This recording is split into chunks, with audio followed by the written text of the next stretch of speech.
If today we are doing something a little different, a thought experiment. We're not going to be talking about the latest rumor or some sketchy leak. Instead, we are going to use pure historical analysis to project the future of, well, a flagship product, the speculated iPhone 18.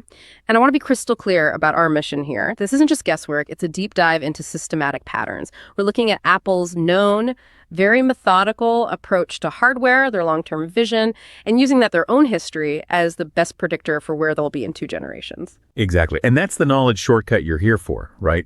If you just look at the last decade, think about the jump from the iPhone X all the way to the 15 Pro Max. You notice something really crucial.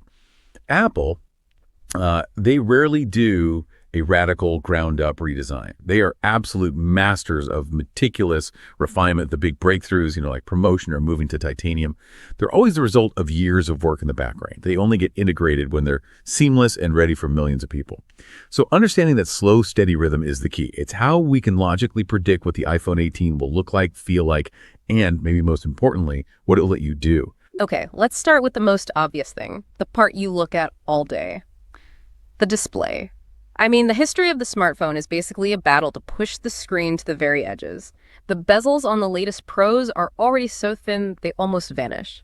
So following that pattern, the iPhone 18 seems destined to finally give us that ultimate experience, a truly all-screen front. But that means everything else has to disappear, right? The dynamic island, the camera, all those sensors. And let me just challenge that for a second. Isn't that a massive engineering hurdle?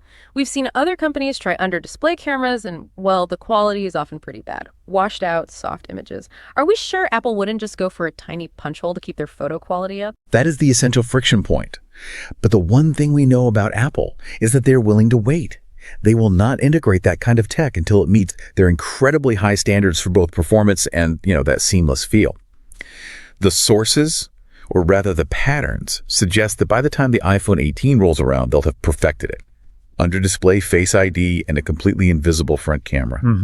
And that delivers what you were just talking about, that uninterrupted, truly immersive viewing experience. No notch, no island, just pure screen. And the quality of that screen follows another pattern too, right? The democratization of features. Take promotion. Right now it's only on the Pro models, but it's not just about smoothness. It's about how it can drop its refresh rate way down to save battery life. That's the unsung hero. Absolutely. Refinement eventually becomes standardization. Yeah. So by the iPhone 18, we can fully expect promotion on all models, maybe even with a wider variable refresh rate to be even more power efficient.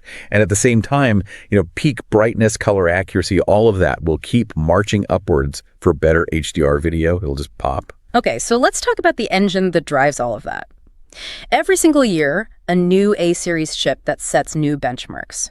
For the iPhone 18, we're probably looking at, an A18 or maybe even an A20 Bionic. And what's so fascinating is that the conversation isn't really about raw speed anymore. Sure, that'll get faster. The really crucial shift is the exponential growth of the neural engine. That little piece of silicon is already doing the heavy lifting for things like computational photography or live voicemail transcription. By the iPhone 18, it's going to be so much more powerful. And that power is basically in service of one thing. On-device AI. On-device. So the key there is privacy then. That's it. By processing all that complex personal stuff right there on the phone, your data, your voice, your habits, it all stays secure. That's a huge strategic advantage for them. Precisely. And this massive jump in the neural engine's power lets them build AI features right into iOS that just feel seamless. Imagine a Siri that's not just aware of context, but is actually proactive. Yes, exactly. Or think about real-time language translation that feels absolutely instantaneous. Yeah. You're just having a conversation, not using some clunky app. That's what the A20 Bionic is really, for smarter, faster, more private features. Okay, let's pivot to the cameras because that's always a huge part of the story.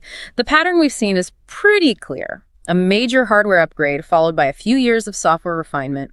We saw that huge leap to the 48 megapixel sensor in the 14 Pro. So following that rhythm, the iPhone 18 is definitely due for another big hardware jump, probably sensor size again, and a lens system that gives us more versatility, more optical reach, something beyond the 5x zoom we have now. For sure. And that extra versatility, that really comes from standardizing the periscope lens design. Right. This is where the physics gets really clever. A periscope lens basically folds light sideways inside the phone with prisms. That lets you get a really long optical zoom like 5x or 10x without having a gigantic camera bump sticking out the back. And that tech will probably trickle down, right? It won't just be for the most expensive Pro Max model forever. That's a key part of this whole deep dive, predicting that trickle-down effect. We'll likely see that periscope design on more than just the top-tier model, making real telephoto available to way more people by the time the 18 launches. And the software, of course, driven by that super-powered neural engine, will just keep getting better. I mean, computational photography is already kind of magical. But I think the most surprising leap might have to do with focus control. We've had portrait mode for a while, but the patterns suggest something new. The ability to completely refocus a photo after you take it, not just for depth, but for sharpness across the whole picture. And that capability, it just speaks volumes about the processing power we're talking about. The phone isn't just taking a picture anymore. It's gathering this multi-layered data model of the entire scene. You're capturing a spatial map, basically, which allows for these perfect post-capture adjustments that go way beyond simple filters. Okay, so moving beyond just the phone itself, let's look at how it connects to the world. We've got 5G, we've got USB-C now. What's the next big connectivity wave? It's all about minimizing latency and maximizing speed. So Wi-Fi 7 will almost certainly be standard. Now, for day-to-day browsing, you might not notice a huge difference immediately, but it is absolutely crucial for things like low-latency cloud gaming. And AR. And especially for high-bandwidth AR applications. When you're streaming high-res data, maybe from a Vision Pro back to your phone, you need basically zero lag. Wi-Fi 7 is the backbone for that. The more interesting evolution, though, I think, is the lifeline capability. Satellite connectivity is pretty much just an SOS button right now. Correct.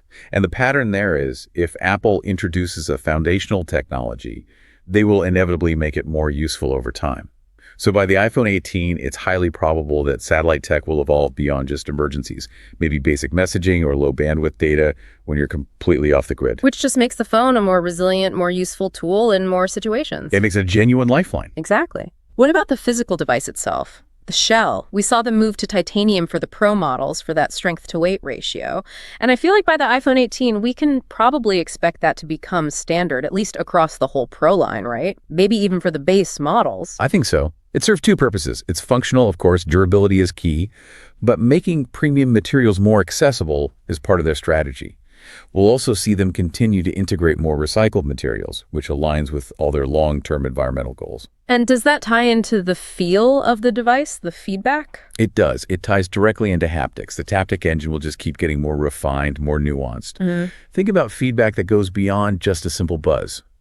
Precise haptics that could mimic textures or give you subtle directional cues in an AR experience. You don't even have to look at the screen. Which brings us perfectly to the final piece of this puzzle, augmented reality. Apple has laid all this groundwork with the Vision Pro. They've established spatial computing as their next big thing. The iPhone 18, well, it's obviously not a replacement for that, but it seems destined to be its powerful little companion. Exactly. It's the companion and the controller. The iPhone 18 will directly benefit from all that R&D. The LiDAR scanner, which maps depth for AR, will be way faster and more accurate. Yeah. You should expect much tighter integration with whatever spatial computing devices come next. The iPhone could be the main controller, or an input device, or even a little processing hub for on-the-go AR. It stops being just a phone and becomes a necessary tool for a spatial world. So let's bring it all together. When you assemble this picture, you've got the all-screen display with invisible sensors, a hyper-powerful AI chip that's all about privacy. You've got this incredibly versatile camera system. Seamless Wi-Fi 7, a dural titanium build. Right. The iPhone 18 that emerges is a device that's just more intelligent, more immersive than anything we're holding today. And that's the crucial takeaway for you. The iPhone 18 won't be some shocking, radical change. Apple doesn't really do that.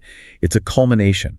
It will be the perfect convergence of years of this meticulous, predictable refinement. And knowing that trajectory gives you a much clearer lens for understanding where the whole tech industry is headed. Which leaves us with a final thought for you to think about. We've talked a lot about hardware and software, but what do you think is Apple's most underrated historical pattern when it comes to predicting their future? Is it how they change materials? Is it their ecosystem lock-in with accessories? Or maybe it's how they use pricing to separate their models for longer than seems to make sense. A fantastic set of patterns to keep an eye on. Thank you for diving deep with us today. We'll catch you on the next one.